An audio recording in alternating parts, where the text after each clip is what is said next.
Hello વિદ્યાર્થી મિત્રો, રાધે રાધે. તો ટેટ 1 ભરતી જે આંદોલન થયું હતું એના પડઘા હવે સંભળાઈ રહ્યા છે અને એના સાઈડ ઇફેક્ટ કયો કે જે કયો એ આપણે સાઈડ ઇફેક્ટ શું કામે કહીએ છીએ કે ડરને એવું ના કહી શકીએ એટલા માટે, બરાબર. તો એલપીએ દાખલ થઈ ગઈ છે. ટેટ 1ની ભરતી માટેની રાજ્ય પરીક્ષા બોર્ડ જે છે એના વકીલ સાહેબે એલપીએ રાજ્ય સરકારે દાખલ કરી દીધી છે હાઈકોર્ટમાં. શું કામે આપણે કહીએ છીએ હાઈકોર્ટમાં? કારણ કે આપણો કેસ છે ને એ હાઈકોર્ટમાં અત્યારે 19 પ્રશ્નોનો ચાલી રહ્યો છે ટેટ 1ની માર્ક, બરાબર. તો એના માટે એલપીએ પણ તમારે ક્યાં દાખલ કરવી પડે? હાઈકોર્ટમાં, જે દાખલ થઈ ગઈ છે. પણ હવે હું એલપીએ કરીને એલપીએ ઘણા મિત્રોને ખબર નહીં હોય એલપીએ એટલે શું, તો આપણે પહેલાં તો એને ડિટેલમાં સમજવું પડે અને એના માટે તમારે વિડીયોને એન્ડ સુધી જોવો પડશે કે આગળ આ બધા જે પ્રશ્ન લખેલા છે બધા જ તમને સમજાવવાની છું. તો પહેલાં તો શરૂઆત આપણે એલપીએ એટલે શું, ઘણાને એમ થતું હશે કે શું, તો કે એલપીએનું શું ફૂલ ફોર્મ આપણે અત્યારે નથી જોતું, હું ખાલી બોલી જાઉં છું. લેટર્સ પેટેન્ટ અપીલ કહેવાય. શું કહેવાય એને? અપીલ. તો તમને એમ થશે એનું ગુજરાતીમાં આપણે, તો કે એને તમારે સમજવું હોય ને સાદી ભાષામાં મિત્રો, તો તમે એ રીતે સમજી શકો કે જ્યારે સિંગલ બેન્ચના ન્યાયાધીશનો ચુકાદો હોય ને, જે આપણને આપેલો હોય એની સામે આપણને અસંતોષ હોય. શું હોય? અસંતોષ હોય અથવા તો આપણને એ માન્ય નથી, ત્યારે તે જ હાઈકોર્ટની ડિવિઝન બેન્ચમાં આપણે એને પડકારીએ છીએ. શું કરીએ છીએ? Division bench. એટલે હવે તમે ઘણા મિત્રોને એમ થશે કે ડિવિઝન બેન્ચ એટલે શું?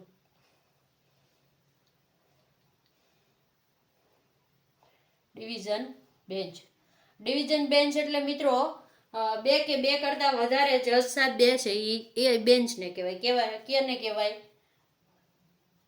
બે કે બેથી વધારે જજ સાહેબ જે બે છે એને ડિવિઝન બેન્ચ કહેવાય.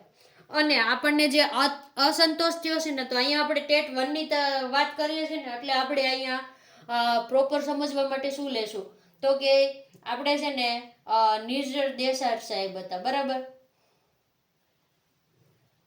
નામ મને નિર્જર હતું જીવો એ દેસાઈ સાહેબ લખી દો, બરાબર મિત્રો, તમે સમજી જાજો.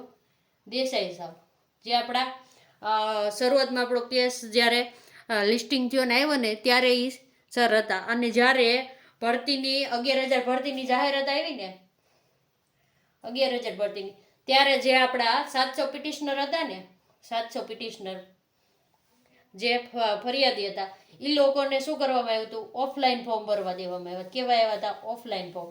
અત્યારે જે આ ચુકાદો ઓફલાઈન ફોર્મ ભરવાનો આપવામાં આવેલો હતો ને, એનાથી આપણને અસંતોષ છે. એના માટેની આપણે એલપીએ દાખલ કરી. શું કરી છે? એલપીએ અપીલ દાખલ કરી છે. એટલે હવે પછી તો શું થશે? તો એલપીએ દાખલ કરીને એટલે હવે જે આપણે સિંગલ જજનો જે નિર્ણય હતો ને, જે ઓફલાઈન વાળો, એના ઉપર હવે 2 જજ બેસીને આપણું સાંભળશે અને ચુકાદો આપશે. તો હવે એલપીએ કોણ દાખલ કરી શકે? કે જેને જે પક્ષકાર હોય કે ઉમેદવાર હોય સિંગલ બેન્ચના ચુકાદાથી પ્રભાવિત થતો હોય, એટલે ટૂંકમાં સમજી લો કે આ રાજ્ય પરીક્ષા બોર્ડ આપણા વતી જ આ કરી રહી છે. જે 10,500 ઉમેદવારો પાસ છે એને અસર થઈ રહી છે આ ઓફલાઈનથી. શું કામે? તો આપણે જ્યારે પણ પીએમએલનું પૂછવા જઈએ ને ત્યારે આપણને શું જવાબ મળે છે મિત્રો? કોર્ટ કેસના કારણે નથી આપતા પીએમએલ. શું છે? કોર્ટ કેસના કારણે પીએમએલ અટકાણું છે. શું થયું છે? અટકાણું છે. તો આની અસર 10,500 જેટલા જે આપણે ટેટ 1 પાસ ઉમેદવારો છે ને એની ભરતી અત્યારે અટકી ગઈ છે, એને અસર થઈ રહી છે ચુકાદાથી, બરાબર. એનાથી આપણે અસંતુષ્ટ છીએ અને તેના દ્વારા તેના વિરુદ્ધમાં એટલે કે એલપીએ રાજ્ય સરકાર દ્વારાથી દાખલ કરવામાં આવી છે. હવે તમને આટલું સમજાઈ ગયું છે. હવે તમને એમ થશે સરકારની મુખ્ય દલીલ શું છે? સરકાર છે ને મુખ્ય દલીલ શું છે કે આ લોકોની પીએમએલ આપીને ભરતી કરી દેવામાં આવે. શું કરવામાં આવે? ભરતી કરવાની માંગ આપી છે. દલીલ શું છે? કે જે પાસ મિત્રો છે ને એને અત્યારે શું થઈ રહ્યું છે, અન્યાય થઈ રહ્યો છે, તો એની ભરતી અમને કરી દેવામાં આવે અને પિટિશનરોને કેસ છે જલ્દીથી પૂર્ણ કરવામાં આવે.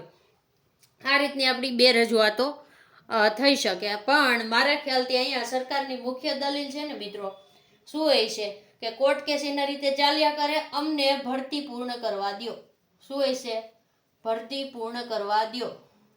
આ જ આપણી મુખ્ય માંગ છે. શું કામે આમ હું કહી રહી છું? તો મિત્રો 3 તારીખે જે મિત્રો બધા ગાંધીનગર ગયા હતા ને એના કારણે આ છે ને એ શું થઈ ગયું છે, તે દિવસે પણ આપણે વિડીયો જોઈએ છે ને તો ઉમેદવારને તમને ખબર હશે કે વચગાળાનો રસ્તો હોય, વચગાળાનો રસ્તો. તો આ મિત્રો અત્યારે એલપીએ છે ને એલપીએ છે ને વચગાળાનો રસ્તો કહેવાય. શું કહેવાય? એલપીએ વચગાળાનો રસ્તો છે અને એ હવે અત્યારે કોર્ટમાં થઈ ગઈ છે. બરાબર. તો હવે તમને એમ થશે કે કોર્ટમાં આગળ શું થઈ શકે. બરાબર. તો હવે આગળ છે ને ડિવિઝન બેન્ચમાં 2 જજ સાહેબ છે એ આપણું સાંભળશે. શું થશે? સાંભળશે અને અંતિમ ચુકાદો આપશે. શું આપશે? અંતિમ ચુકાદો આપશે. હવે અહીંયા ચુકાદામાં તમને એમ થતું હશે કે શું આવી શકે. જો મિત્રો અહીંયા એક તો તમારી ભરતી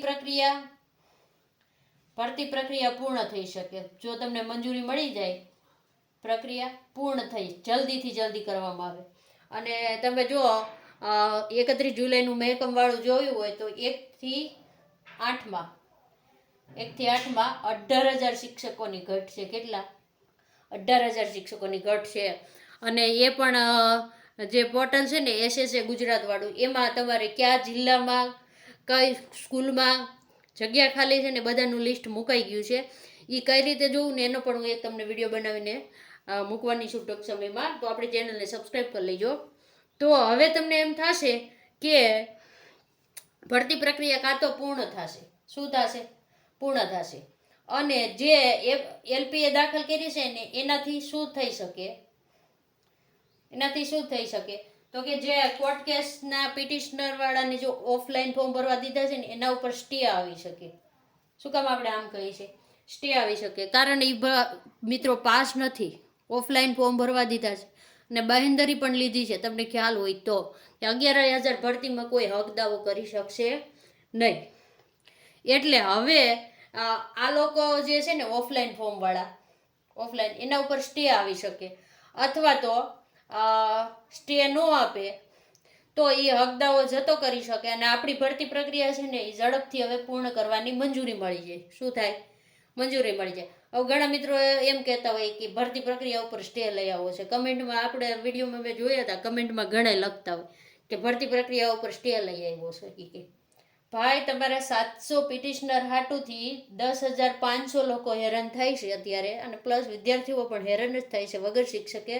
તમે અત્યારે ખાલી વેબસાઇટ ઉપર જોવો ને તો કેટલા શિક્ષકોની ક્યાં જગ્યા ખાલી છે, કઈ સ્કૂલમાં ખાલી છે, બધું જ અપડેટ થઈ ગયું છે તમને SS ગુજરાત ઉપર.